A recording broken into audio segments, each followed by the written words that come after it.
The Boundary Waters doesn't just hold silence, it is made of it. A silence woven from the slow breath of ancient pines, the patient lap of water against granite, and the unblinking gaze of a million acres. In August of 2021, the air hanging over Knife Lake tasted of sun-warmed pine resin and the promise of autumn clean and sharp, carrying the distant, haunting call of a loon.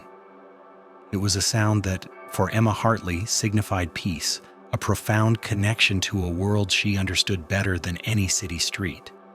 She launched her canoe into this magnificent, indifferent expanse on an ordinary Tuesday morning, a bright splash of orange against the muted greens and grays, her waterproof camera clicking away. By sundown, her last blog post, a photo of a bruised purple sunset, would sit alone on the internet, and the wilderness would still whisper, but now it would carry a new, colder kind of silence. Emma Hartley, then 19, was a creature of the wild herself. Tall and lean, with sun-kissed brown hair that she often braided back, and eyes the color of deep lake water, she moved with an easy grace honed by years spent navigating trails and paddling canoes. She possessed a quiet intensity, a seeker's soul drawn to the profound solitude of nature, often documenting her journeys for her outdoor blog with thoughtful, evocative prose. Her voice, when she spoke, was soft, almost a murmur, yet carried a clear conviction. She sought the wilderness not to escape, but to find herself, to feel profoundly alive and connected, a deep-seated desire to confront the quiet spaces within and without. Yet beneath that self-assured exterior lay a secret vulnerability, a deep-seated fear of being truly alone, of being unseen and forgotten. Her solo trip into the Boundary Waters Canoe Area wilderness that August was meant to be a culmination of that quest, a rite of passage perhaps. She had meticulously planned her route, chosen her gear with the precision of a seasoned expert, and left behind a detailed itinerary with her mother, Sarah. The wilderness was her sanctuary, a place where horizons stretched into infinity, and the closest human presence might be days away. She thrived on the challenge of it, the raw, elemental beauty, the way it stripped away the superfluous and laid bare the essential. Her blog posts from those first few days were vibrant, filled with the joy of discovery, the keen observation of a young woman utterly at home. The granite shores here hold stories older than time, she'd written, her words echoing the vastness she was immersing herself in. Each paddle stroke is a meditation, each breath a prayer in this cathedral of pines. She chronicled the shimmering mist that rose from the water in the mornings, lending an ethereal, almost spectral quality to the landscape. She described the sharp, clean scent of pine and damp earth that permeated the air, the metallic tang of cold lake water on her skin as she dipped her hand over the side of her canoe. The dominant sound, she often noted, was silence, but it was not empty. It was a textured silence, filled with the whisper of wind through pine needles, the soft lapping of water against granite shores, the rustle of unseen creatures in the undergrowth.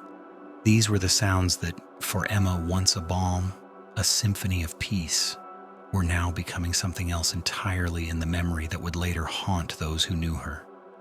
On her fourth day, August 16th, she was on Knife Lake, a long, serpentine body of water that snaked along the Canadian border, its islands and channels offering endless nooks for exploration. She'd spent the day paddling slowly, allowing the immense tranquility to wash over her, the sunlight filtering through the dense canopy, dappling the forest floor in shifting patterns of light and shadow. As evening approached, the sky above the lake began to bleed into shades of bruised purple and fiery orange, a fleeting beauty before the deep, isolating grip of night. Emma, ever the documentarian of her own journey, paused, her paddle resting across her lap, her camera raised. She captured the moment, the last known image of her journey, a testament to the profound serenity she sought.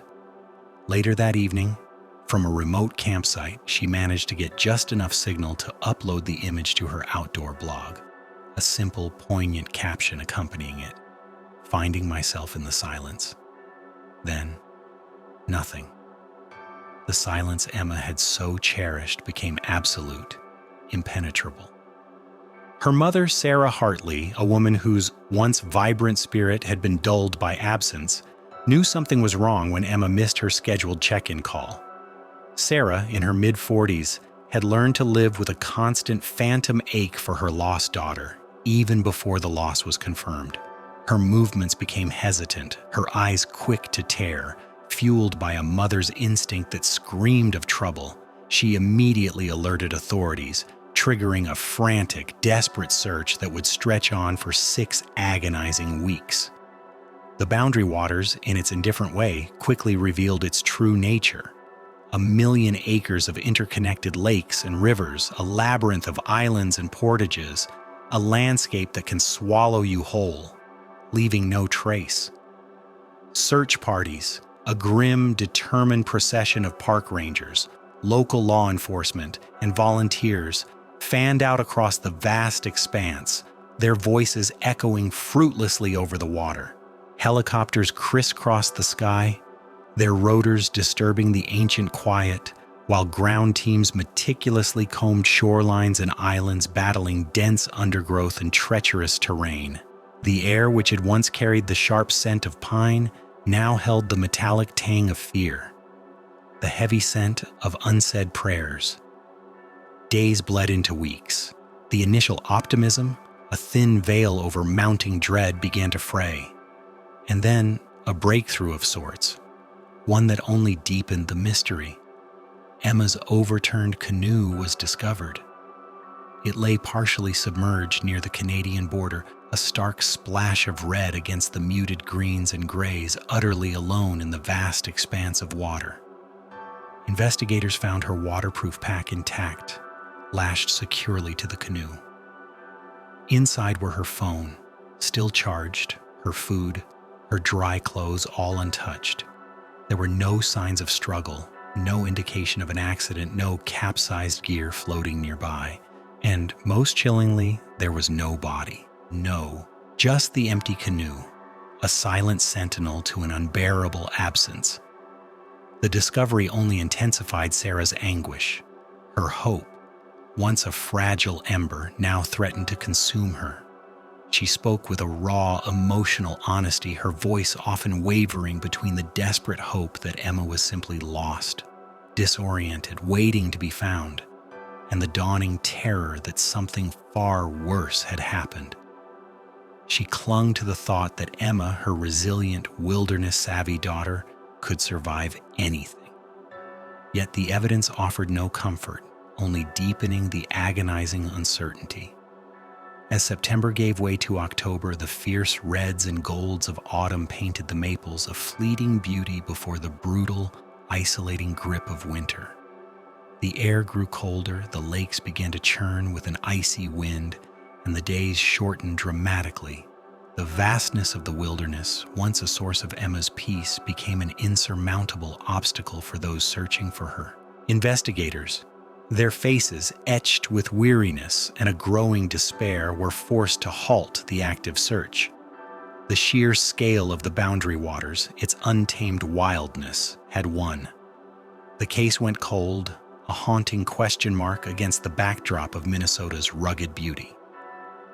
Emma Hartley, a 19-year-old seeking herself in the silence, was swallowed whole, leaving behind only questions and an unbearable absence. Her last digital footprint, that serene photo on Knife Lake captioned "Finding Myself in the Silence," became tragically ironic, a digital tombstone.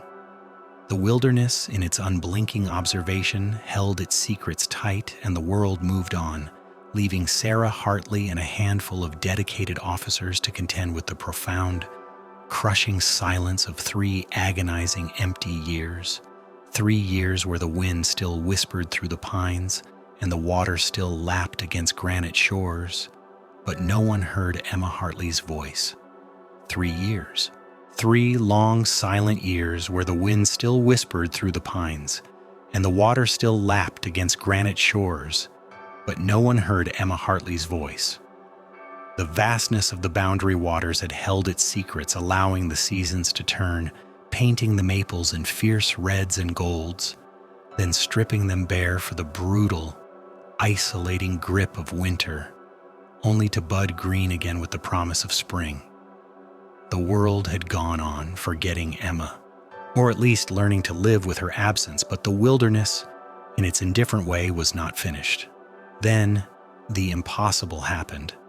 It was September again, 3 years to the month since Emma had vanished, and the air hanging over Basswood Lake tasted of damp earth and decaying leaves, thick and still, carrying the faint, sweet scent of pine. 2 college students on their last summer adventure before the chill of autumn truly settled in, rounded a bend into a remote inlet. Their brightly colored kayaks, a splash of electric blue and vibrant yellow, cut silently through the dark, mirror-like water, reflecting the towering red pines that lined the shore. They were laughing, the easy, carefree sound of youth, until the laughter caught in their throats, replaced by a sudden chilling silence of their own. Then they saw it. A crude raft cobbled together from birch logs, stripped bark, and what looked like scavenged rope, drifted slowly in the gentle current, nudging the shore with a soft, almost hesitant whisper. On it lay a figure, impossibly thin, almost skeletal, clad in tattered, indeterminate fabric that had once been clothing. The first thought, a visceral punch to the gut, was a body, preserved by the cold water, a ghost from the depths. But then a slow, shallow breath lifted the chest, a barely perceptible rise and fall. Alive. The kayakers stared, frozen, their paddles clutched tight, their faces slack with a mixture of terror and disbelief. As they approached, the full horror of the scene became clear. The figure's face was a mask of suffering. Hollowed eyes, raw, cracked lips, and skin pulled taut over sharp cheekbones, the pallor of it stark against the muted greens and grays of the wilderness. It was a face that had known profound starvation, exposure, and a torment beyond imagining. And then, as the raft drifted closer, the unspeakable truth of her ordeal became etched not just in their minds, but directly onto the young woman's body. Stark against the terrifying pallor of her forearms were words, healed, deliberate scars raised and white against the sun-weathered skin. They were not fresh wounds, but old, deeply set markings, a testament to a long, agonizing process. 2 chilling phrases, etched into human flesh, forever staining the pristine silence of the boundary waters, "Not alone," and "They watch." The college students, accustomed to the easy anxieties of academic life, found themselves staring into a darkness far older, far more profound than any textbook could describe. They were looking at Emma Hartley. The frantic calls to emergency services shattered the wilderness quiet, sending ripples of disbelief through the small, tight-knit communities bordering the boundary waters. Within hours, a flurry of activity descended upon Basswood Lake.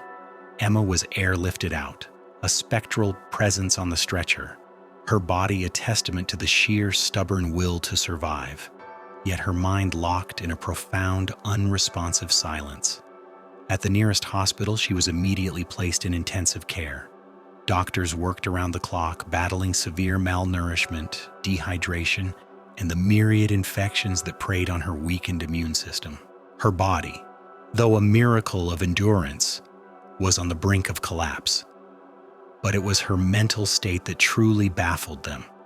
She was profoundly nonverbal, unresponsive to stimuli, her eyes vacant, staring through and past anyone who tried to reach her. She was a living contradiction, rescued, yet still deeply lost, her very presence a chilling question mark. The news of Emma Hartley's impossible return reached Detective Anya Sharma with the sharp, metallic tang of a long-dormant wound reopening. Anya, in her early 30s, possessed a quiet persistence that belied her relatively young age. Her dark hair was usually pulled back in a no-nonsense ponytail, framing a face that often held a thoughtful, almost weary expression. Her keen, observant eyes missed little, and they had seen too many cold cases, too many faces of those who were never found. Emma Hartley's disappearance had been one of them, a persistent, haunting echo in her professional memory. Now Emma was back. A ghost returned, and Anya knew immediately that this case, with its layers of the impossible and the uncanny, would quickly become a professional obsession and a personal haunting. Anya reviewed the initial reports, the photographs of the makeshift raft, the emaciated young woman, and the stark, chilling carvings on her forearms. Her calm, measured tone was an anchor in the storm of speculation that immediately erupted around the case. Initial theories were thrown out, each one attempting to grasp at a conventional explanation for an utterly unconventional event. Some suggested Emma had simply gone feral, a solitary wilderness survivor who had lost her mind to isolation. But the carvings defied that. Why would someone alone etch not alone into their own flesh? Others posited a deliberate abduction and release, a prolonged captivity. But again, the self-inflicted nature of the scars, the slow, methodical healing, seemed to contradict the idea of an external tormentor. No one could fully explain the deep, catatonic silence Emma had retreated into, or the sheer, unbelievable fact of her survival for 3 years in a wilderness as unforgiving as the Boundary Waters, enduring its brutal winters. Anya spoke with precision, her logic unyielding, but even she felt the growing unease, the subtle shift from a procedural investigation to something far more psychologically complex, something rooted in a profound existential dread. Meanwhile, Sarah Hartley was plunged into a new, complex kind of suffering. The initial, overwhelming surge of joy upon hearing her daughter was alive had been a physical force, nearly buckling her knees. But that joy, raw and potent, was immediately tempered by the horrifying reality of what Emma had become. Sarah, a woman etched by 3 years of agonizing, unresolved grief, had learned to live with a constant phantom ache for her lost daughter. Now that ache was still there, but it was joined by a profound terror. The girl who came back was not entirely the girl who left. She sat by Emma's bedside, day after agonizing day, her hand gently holding Emma's unmoving one, her eyes tracing the contours of a face she both knew and didn't know. Sarah's voice, once quick to tear, now wavered between fierce hope and crushing despair. She whispered stories from Emma's childhood, recited lines from Emma's own blog posts, desperate to find a spark, a flicker of recognition in those vacant eyes. She saw the skeletal frame, the scarred skin, and the words on Emma's arms, and a new kind of grief settled over her, one that mourned not a death but a profound, unrecoverable alteration. She was fiercely protective, desperate to reclaim the daughter she lost, but increasingly confronted with the heartbreaking truth that the girl who came back was a vessel for an unspeakable story, a story that had fractured her sense of self and the world. Sarah Hartley embodied the transformation of grief, from the emptiness of loss to the terror of a fractured homecoming.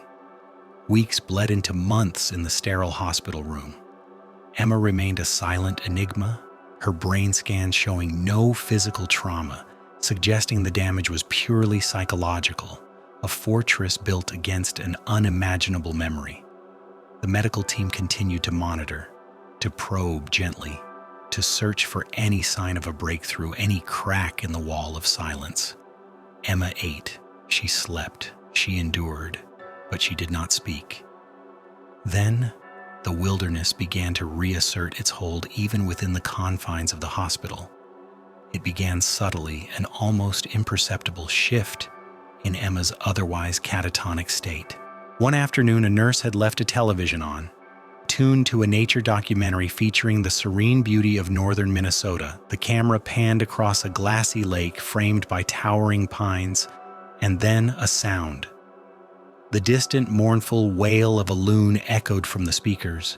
For most, it was a sound that signified peace, the very essence of the tranquil wilderness. But for Emma, it was a trigger of pure, unadulterated terror. Her body stiffened. Her eyes, usually so vacant, suddenly snapped open, wide and wild. A silent scream tore through her, her body convulsing, flinching violently as if struck, her breath catching in a ragged gasp. It took several nurses to calm her, to bring her back from the precipice of that inexplicable panic. After that, the hospital staff noted a new, compulsive behavior. Given a blank pad and a charcoal pencil, Emma would sit for hours, her brow furrowed in concentration, her fingers tracing the rough lines with an almost desperate intensity. She drew the same image over and over again, an unwavering obsession. It was always a small, desolate island rising from the water, stark and isolated. And on that island always were 3 dead trees, their skeletal branches reaching towards an unseen sky, like gnarled, accusing fingers. She drew it with a meticulous, unsettling precision, a silent testament to a place burned into her memory, a place that held the key to the woman she had become, a woman who had witnessed something that had irrevocably fractured her sense of self and the world.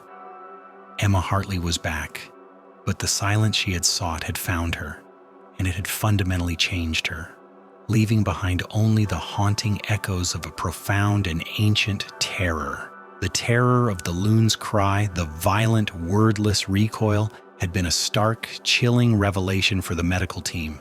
It was not a physical wound that Emma Hartley carried, but a scar etched deep within her psyche, a wound that bled not blood, but a profound, unnameable fear. Brain scans repeated with meticulous care confirmed the initial assessment. No physical trauma, no lesion, no organic damage. The fortress in Emma's mind was one of her own making, a desperate, self-imposed exile from memory, a defense mechanism against an experience too shattering to process. Doctors spoke in hushed tones of severe dissociative amnesia, of complex PTSD, but these clinical terms felt utterly inadequate, sterile descriptors for the raw, ancient terror that gripped the young woman.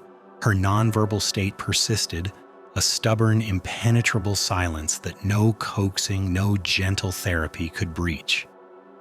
She would eat, yes, but mechanically, her eyes often fixed on some distant, unseen point beyond the hospital walls. She would sleep, but even then, her rest was fitful, punctuated by soft whimpers and sudden, silent flinches. The only consistent output, the only window into the chasm of her experience, was the ceaseless drawing. Day after day she sat, charcoal in hand, her gaze intense, focused. The small, desolate island, always with its 3 dead trees, their skeletal branches reaching like grasping claws, emerged again and again on the paper, a haunting blueprint of a place burned into her very soul. It was a tangible anchor in the swirling chaos of her unspoken trauma, a single recurring image that pulsed with unknown significance. Detective Anya Sharma watched Emma from behind the observation glass, her brow furrowed, a silent observer of a silent suffering. The girl was a paradox, a living, breathing miracle that defied all logic, yet a profound mystery that refused to yield its secrets. Emma's file on Anya's desk was thick, growing daily with medical reports, psychological evaluations, and the ever-present haunting drawings. Anya had tried to engage Emma herself, speaking softly, calmly, laying out maps of the boundary waters, hoping to elicit some flicker of recognition, a directional clue. But the maps, far from being helpful, caused another wave of panic. The intricate lines, the named lakes, the familiar topography all became a jumbled, terrifying web for Emma. Her breath would quicken, her eyes would dart across the paper as if searching for an escape, a hidden path. Her hands would tremble, pushing the maps away with a desperate, guttural sound that was not quite a word, but a pure, unadulterated cry of distress. The wilderness, it seemed, was not just out there, but deep within Emma, a prison of memory she could not escape. Anya knew that Emma's silence, her terror, her drawings were not simply symptoms of trauma. They were clues. But clues to what? To a single, isolated incident of extreme survival, or to something far more intricate, more insidious? The self-inflicted words, "not alone," and "they watch," screamed of a presence, an observer, perhaps even a captor. Anya couldn't shake the feeling that Emma's ordeal was not a solitary madness, but a terror shared, or at least witnessed. She widened the investigation, pushing her team to revisit every remote corner of the boundary waters that had been searched, and then to go beyond. The parameters were simple, yet daunting. Look for any sign of sustained human habitation, however subtle, however ancient, anywhere within a 50-mile radius of Emma's last known location on Knife Lake and her discovery on Basswood. This wasn't a search for a body, but for a shadow, a footprint, the lingering echo of a hidden presence. The boundary waters, in its vast, indifferent way, began to slowly, grudgingly yield fragments. Over the next several weeks, a series of discoveries began to emerge from the dense, ancient forest, scattered across the immense tapestry of granite and pine. First, it was a rudimentary branch shelter tucked deep within a stand of old-growth white pines on an unnamed island miles from any marked portage. It was crudely constructed yet robust, designed for long-term use rather than a temporary stopover. The branches were carefully interwoven, creating a surprisingly effective barrier against the elements. Inside, the ground was swept clear, and a small, hardened fire pit, long cold, showed evidence of repeated use. Then, at another remote campsite nearly 20 miles north, deep in the thick underbrush near a small spring-fed lake, they found another. This one was even more cleverly concealed, integrated into the natural contours of a rock overhang. Nearby, on the smooth bark of a towering birch, were a series of meticulous, almost ritualistic carvings. Not initials, not dates, but a complex series of notches and lines, arranged in patterns that suggested a method of tracking time, perhaps seasons, or even days spent in that particular spot. The carvings were weathered, partially overgrown, indicating years of exposure, a timeline stretching back far beyond Emma's disappearance. The discoveries continued like breadcrumbs leading deeper into an untold story. A small, carefully maintained fire ring near a portage that hadn't seen official use in decades. A cluster of rock cairns, not navigational markers, but seemingly placed with deliberate intent, almost like silent sentinels watching over a particular stretch of water. Each finding was remote, well hidden, requiring painstaking effort to locate. Each spoke of a profound intimacy with the wilderness, a mastery of its secrets, and a long-term, hidden existence. The evidence suggested not a casual visitor, but a permanent, almost invisible dweller, or dwellers. Or the scope of these findings, stretching across 50 miles of untamed wilderness, hinted at a highly mobile individual, or perhaps a small, insular group, moving with the seasons, leaving behind only the faintest whispers of their presence. Anya studied the photographs, the careful sketches of the carvings, the reports from her field teams. The sheer scale of the operation, the sustained effort over years, was chilling. This wasn't a lost hiker who built a single desperate shelter. This was a methodical, almost artistic integration into the landscape, a deliberate vanishing act. And the timeline, stretching back years, even decades, opened a terrifying new possibility. Emma wasn't the first. She might simply be the latest. A single thread in a much larger, darker tapestry. The words "not alone" and "they watch" now resonated with a chilling historical weight. The frustration mounted. a heavy, suffocating blanket of unanswered questions. Emma remained silent, her drawings the only tangible link to the wilderness that still held its breath around her. Anya knew the key lay within Emma, buried deep beneath the psychological debris of her ordeal.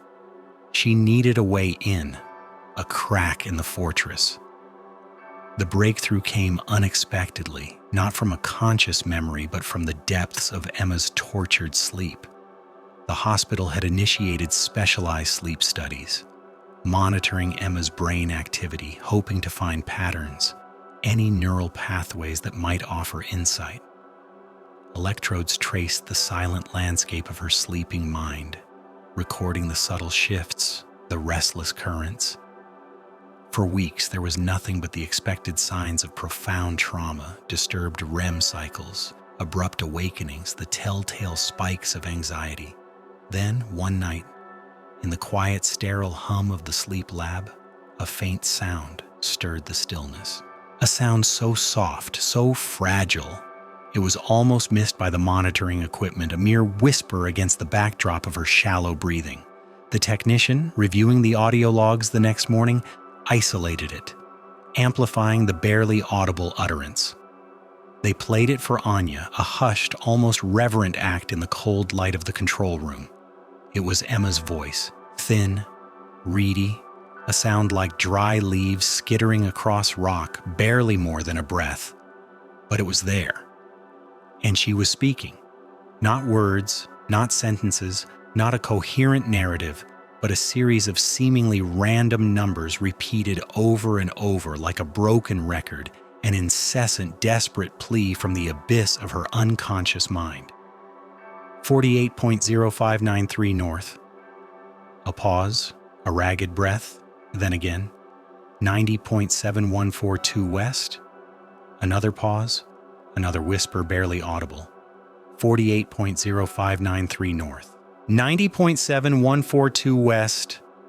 Repeated again and again. A phantom echo of a buried memory, a string of digits spoken with an urgency that transcended her waking silence. Coordinates. Geographical coordinates. A precise location whispered from the deepest, most guarded chambers of Emma Hartley's fractured mind, a secret held captive by her trauma, now leaking out in the vulnerable darkness of her sleep. Anya felt a jolt, a cold certainty that this was it. This was the crack. This was the compass point. This was the first terrifying whisper from the deep. Anya didn't waste a moment. The whispered coordinates became a beacon in the suffocating fog of Emma's silence, a slender thread leading into the unknown. They were precise, undeniably geographical, and for the first time in months, offered a tangible direction, a way to move beyond the abstract horror of Emma's psychological scars. The data was immediately cross-referenced, fed into mapping software overlaid with decades of wilderness charts. The result was chillingly clear.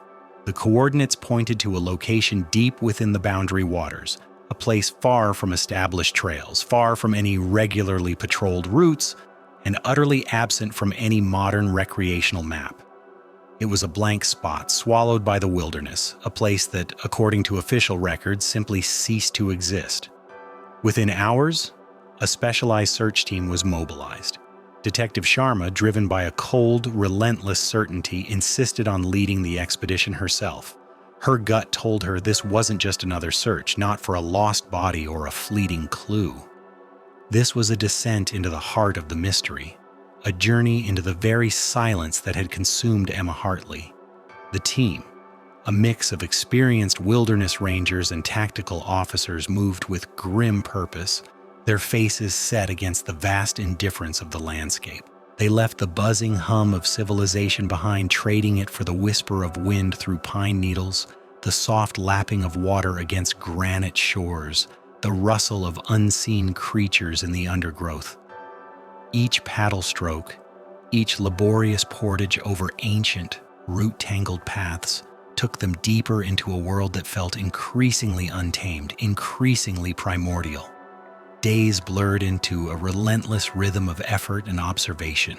The coordinates led them off the main waterways, down narrow winding channels choked with lily pads into shallow, unnamed lakes where the water lay still and dark, mirroring the endless sky. The air grew heavier, thick with the scent of damp earth and decaying leaves, punctuated by the sharp tang of pine resin. The sun, when it broke through the dense canopy of red pines and white birch, dappled the forest floor in shifting patterns of light and shadow, creating a perpetual twilight. The wilderness pressed in 1,000,000 acres of granite, pine, and water, a labyrinth of islands and portages, each turn feeling less like a discovery and more like an intrusion. The team navigated by compass and GPS, trusting Emma's unconscious whisper more than any official chart. They pushed through thick undergrowth, their boots sinking into decades of accumulated forest detritus. The silence here was different from the casual hush of a well-traveled campsite. It was a profound, almost oppressive quiet, a silence that felt heavy with watching, with secrets. It was a silence that made the distant, mournful wail of a loon feel less like a peaceful sound and more like a lament, an ancient cry echoing through an empty, waiting world. Anya felt the unease settle deep in her bones, a primal recognition of a place where human concerns were small, inconsequential. Finally, after hours of relentless bushwhacking through terrain that seemed determined to reclaim itself, they found it. Not a clearing, not a path, but a subtle disruption in the seamless tapestry of the forest. A faint, almost imperceptible line of stunted alders growing in an unnaturally straight row marked what must have once been a rudimentary access road, long since overgrown and swallowed. Following this ghost of a trail, they pushed through a final curtain of dense conifers. And there it was, a building, or what remained of one.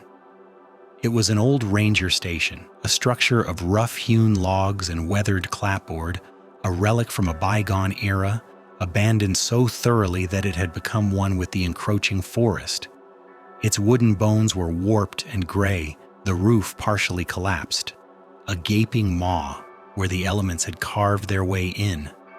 Moss clung to the foundation, lichen bloomed across the logs, and small saplings sprouted from cracks in the sagging eaves. It was a place not on any modern map, a forgotten outpost from the 1960s, a testament to the wilderness's capacity for erasure. It stood like a silent sentinel, half consumed by the very landscape it was meant to oversee, its grimy windows like blind eyes staring out into the endless green. A palpable hush fell over the team. The air here was different, carrying the musty smell of disuse, of damp wood and decaying leaves, mingled with something else, something vaguely metallic like old rust and stagnant water. Anya approached cautiously, her hand on her sidearm, her senses on high alert. The front door hung askew on a single rusted hinge, groaning softly in the barely perceptible breeze.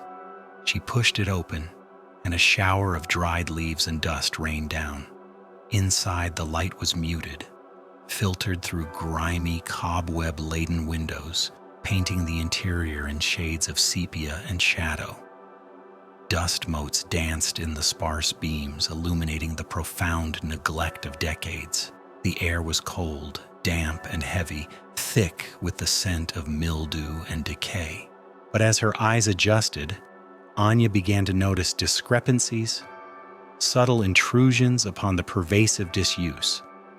There, in a corner, was a makeshift bed frame constructed from saplings lashed together, covered with a thin, grimy mattress and a tattered, surprisingly clean wool blanket. Not the bed of a casual squatter, but of someone who had lived here, perhaps for a very long time. Nearby, a rusted metal shelf held a few old, dented canned goods, beans, peaches, coffee, some of them surprisingly intact, others gnawed open by rodents. A crude, stone-lined fire pit occupied the center of the room, its ashes long cold, but clearly showing signs of repeated use, indicating a sustained, purposeful presence. The walls, once perhaps papered or painted, were now bare, the wood scarred and discolored. But etched into the logs, meticulously carved with a precision that sent a shiver down Anya's spine, were markings. Not random graffiti, but the same complex series of notches and lines, the same ritualistic patterns that her team had discovered on the birch trees at the remote campsites, stretching across 50 miles of wilderness. Here, they were not weathered by years of exposure, but crisp, almost fresh in places, intermingling with older, deeper cuts. They tracked time, seasons, perhaps even events, a silent, meticulous chronicle kept by a solitary inhabitant. This was the hub, the nucleus of that hidden existence, a master of the wilderness carving out a life. Or perhaps something darker? The team fanned out, their movements careful, hushed, as if afraid to disturb the profound quiet that had settled within these walls. One of the officers, a young ranger with a keen eye, let out a soft gasp.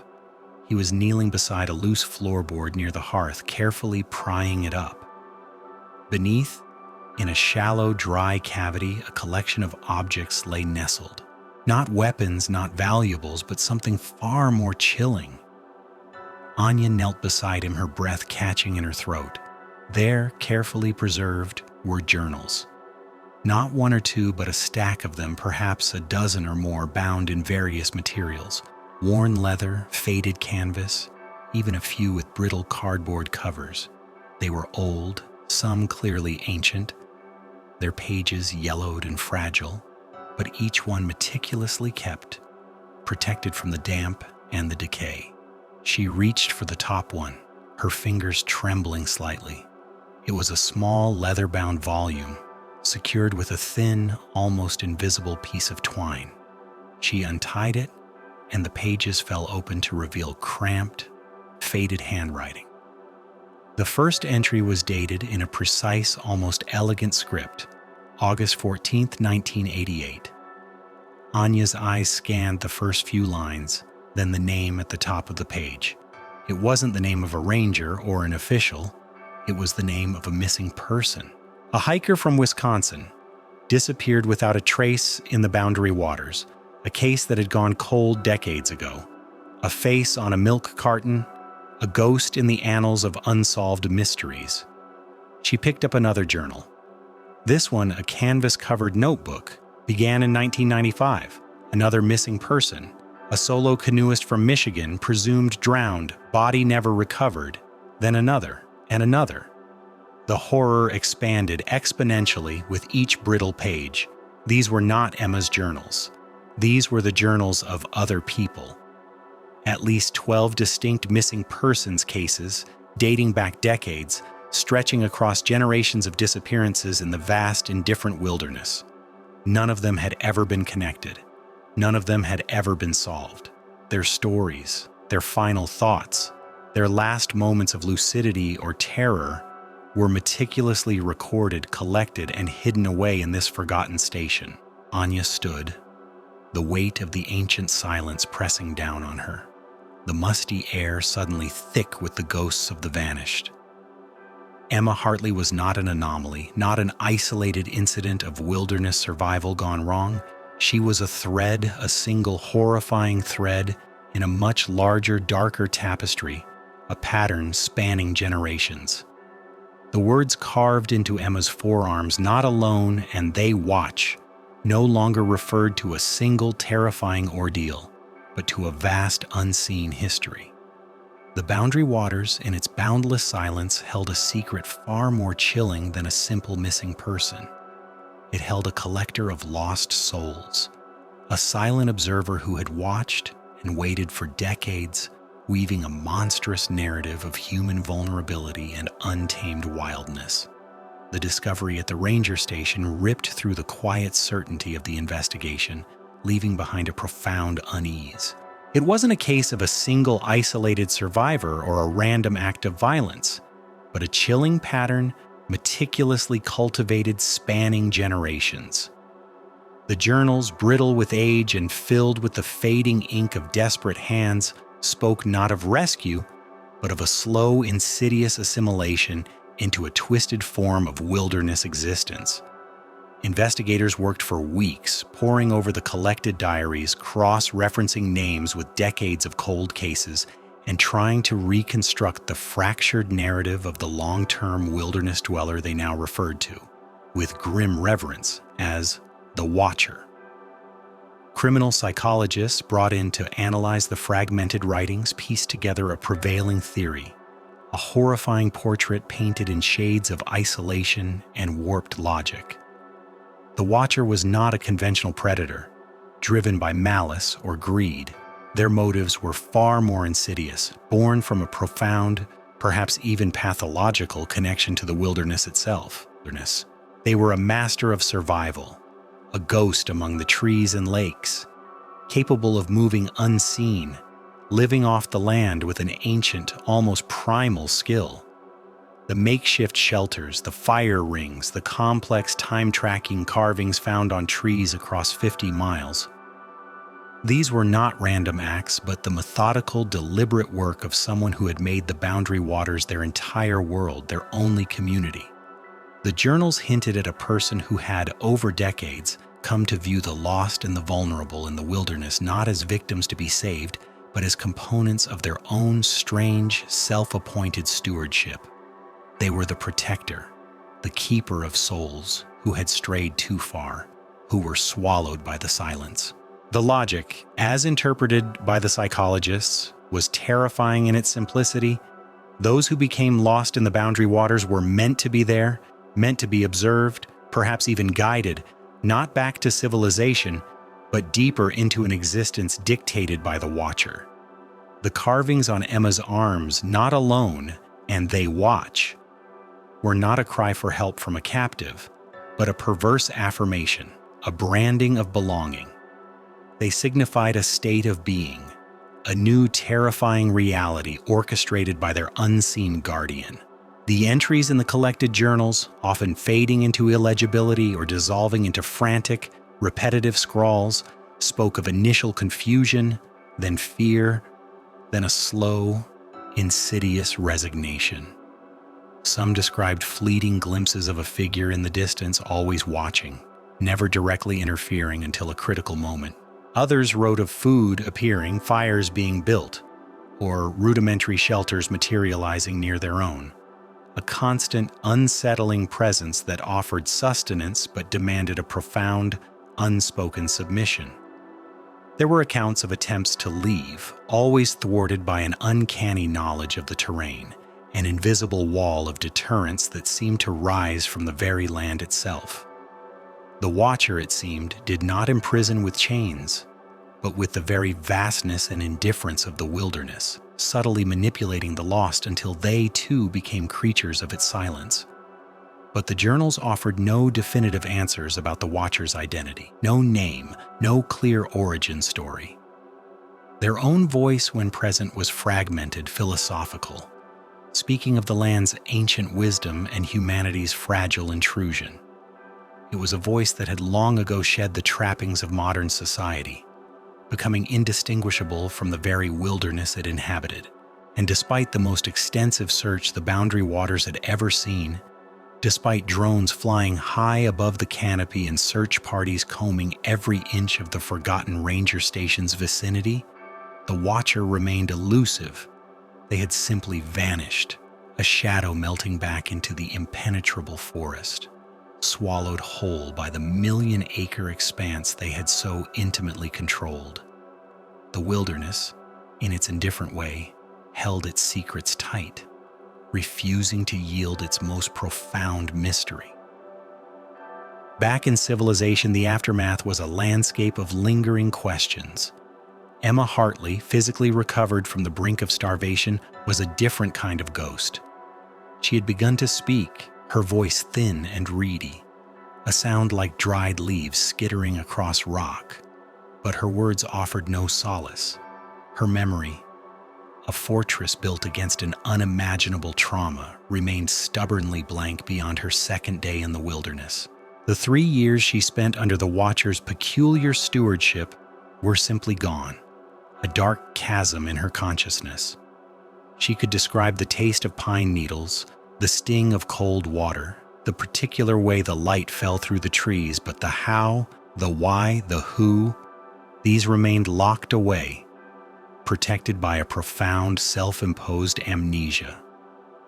The terror of the loon's call, however, persisted, a visceral, involuntary flinching that brought a haunted glaze to her eyes.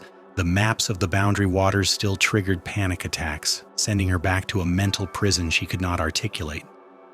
And her compulsive drawing of the desolate island with 3 dead trees, though less frequent, still appeared, a silent testament to a place burned into her subconscious, a place where perhaps the most profound aspects of her ordeal had taken root. The scars on her forearms, not alone, and they watch, no longer simply horrifying, now resonated with a chilling, almost spiritual weight. They were not just a mark of survival, but a permanent brand, a chilling reminder of a community she had unwillingly joined, a silent covenant with a force she could not name. Sarah Hartley, Emma's mother, found herself adrift in a new, complex kind of grief. The joy of her daughter's return was a fragile thing, constantly overshadowed by the spectral presence of the girl who had left. She cradled Emma's hand, tracing the raised lines of the scars, tears blurring her vision. "My darling," she whispered, her voice thick with sorrow. "Who did this to you? What did they do?" But Emma could only stare, her eyes holding the distant, wary quality of a wild creature, offering no answers, only the profound silence that still clung to her like the scent of pine smoke. Sarah learned to live with the paradox. Her daughter was home, but the girl she knew was gone, replaced by a stranger who carried the wilderness in her bones and in her haunted gaze. The homecoming was not a rescue, but an ongoing negotiation with a profound, unfixable brokenness. For Detective Anya Sharma, the case of Emma Hartley became a permanent fixture in the landscape of her mind. The official investigation remained open, a file overflowing with unanswered questions, with the spectral presence of the Watcher looming over every detail. The discovery of the ranger station, the journals, the sheer scale of the disappearances, it had shattered her understanding of justice, of human resilience, and of the untamed world. She had entered the case seeking logic, seeking a perpetrator she could apprehend, a crime she could solve. Instead, she found herself staring into an abyss, a terrifying intersection of human madness and nature's indifferent power. The boundary waters, once a place of majestic beauty, now seemed to Anya to hum with an ancient, unblinking observation, a vast entity holding its secrets close, whispering its chilling, unforgettable tales into the endless silence. The silence, in the end, was the most profound answer and the most enduring question. It was the silence of the million acres, the silence of the forgotten ranger station, the silence of Emma's memory, and the silence that had swallowed the Watcher whole. What did it truly mean to be found if not saved? What capacity for such darkness existed, unseen for decades, within ordinary people driven to the fringes of sanity by profound isolation? And what secrets did the Boundary Waters Canoe Area Wilderness still hold, continuing to whisper its chilling, unforgettable tales into the endless silence, waiting for the next lost soul to find themselves, not in peace, but in the terrifying, unblinking gaze of something far older and more profound than human understanding? The wind still sighed through the ancient pines, the water still lapped against granite shores, and the distant, mournful wail of the loon still echoed across the lakes. A sound that, for Emma Hartley and for all who knew her story, would forever signify not peace, but a profound and unsettling terror. The wilderness had given Emma back, but it had taken something far more precious, leaving behind only echoes in the silence.